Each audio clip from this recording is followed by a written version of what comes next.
ఢిల్లీ దద్దరిల్లింది. ఓట్ల అవకతవకలపై విపక్షం ఆందోళనతో హోరెత్తించింది. ఓటు చోరీపై భారీ ర్యాలీ చేపట్టారు విపక్ష ఎంపీలు. రాహుల్, ప్రియాంకతో పాటు ఇతర విపక్ష ఎంపీలు కూడా పాల్గొన్నారు. పార్లమెంటు నుంచి ఈసీ హెడ్ ఆఫీస్ కి ర్యాలీగా బయలుదేరగా మధ్యలోనే పోలీసులు అడ్డుకున్నారు. ర్యాలీకి ముందస్తు అనుమతి తీసుకోలేదని బారికేడ్స్ తో ఎంపీలను నిలువరించారు. దీంతో పోలీసులు ఎంపీలకు మధ్య తీవ్ర వాగ్వాదం జరిగింది. పోలీసులు అడ్డుకోవడంతో అక్కడే బైఠాయించి నిరసన వ్యక్తం చేశారు ఇండియా కూటమి ఎంపీలు. బీజేపీ కేంద్ర ఎన్నికల సంఘానికి వ్యతిరేకంగా పెద్ద ఎత్తున నినాదాలు చేశారు. కొందరు ఎంపీలు పోలీసులు ఏర్పాటు చేసిన బారికేడ్స్ ఎక్కి ప్రభుత్వానికి వ్యతిరేకంగా స్లోగన్స్ చేశారు.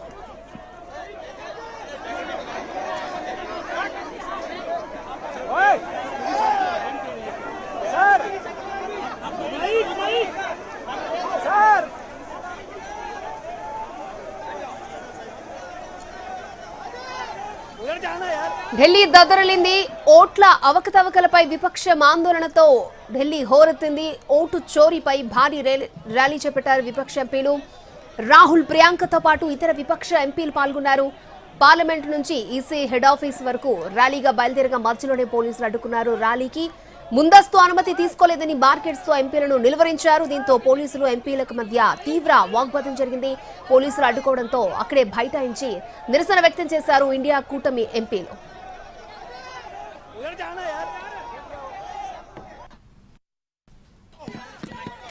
एक्चुअली बात नहीं कर सकते, रियलिटी ये है क्योंकि सच्चाई देश के सामने है और ये जो लड़ाई है ये राजनीतिक नहीं है, ये कॉन्स्टिट्यूशन की लड़ाई है, कॉन्स्टिट्यूशन को बचाने की लड़ाई है, वन मैन वन वोट की लड़ाई है।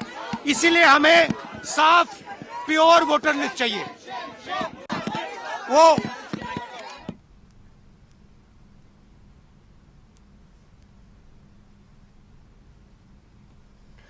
ఇక కొందరు మహిళా ఎంపీలు బారికేడ్స్ ఎక్కారు. టీఎంసీ ఎంపీ మహువా మొయిత్రాతో పాటు మరికొందరు ఎంపీలు బారికేడ్లు ఎక్కడంతో అక్కడ ఉద్రిక్తత నెలకొంది.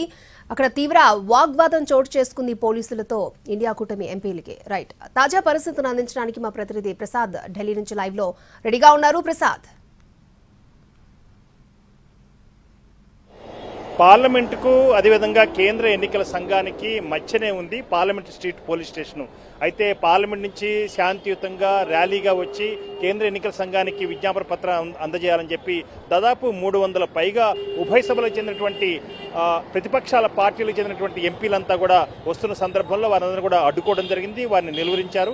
ఒక అరగంట పాటు రోడ్డుపైనే బైఠాయించి నినాదాలు ఇచ్చిన తర్వాత కేంద్ర ఎన్నికల సంఘానికి మోడీ ప్రభుత్వానికి వ్యతిరేకంగా నినాదాలు ఇచ్చిన తర్వాత వారందరూ కూడా నిర్బంధంలో తీసుకుని ఆ మేరకు పోలీస్ స్టేషన్కి తరలించడం జరిగింది. ఇప్పుడు మనం పోలీస్ స్టేషన్ దగ్గరలోనే ఉన్నాము. వీళ్ళంతా కూడా పూర్తిగా ఇక్కడ స్తంభించిపోయింది. పూర్తిగా ట్రాఫిక్ స్తంభించడం కాకుండా ఇక్కడికి అతి కొద్ది దూరంలోనే కేంద్ర ఎన్నికల సంఘం ఉంది. కేంద్ర ఎన్నికల సంఘం కూడా చాలా కొన్ని అడుగుల దూరంలోనే ఉంది. ఇక్కడ నుంచి పార్లమెంటు స్ట్రీట్ పోలీస్ స్టేషన్కు దాంట్లో ఉన్నటువంటి దూరంలో కేవలం సగం కంటే కూడా తక్కువగానే ఉన్నటువంటి కేంద్ర ఎన్నికల సంఘం వద్ద కూడా పోలీసులు పెద్ద ఎత్తున మోహరించడం జరిగింది. వారందరూ కూడా ఇప్పుడు పోలీస్ స్టేషన్లో అక్కడ వారందరినీ కూడా కొద్ది నిమిషాల తర్వాత అక్కడికి వారిని విడిచిపెట్టిన తర్వాత వారంతా కూడా ఒక డెలిగేషన్ రూపంలో ఒక ప్రతినిధి బృందంగా వారంతా వచ్చి కేంద్ర ఎన్నికల సంఘాన్ని కలవబోతున్నారు.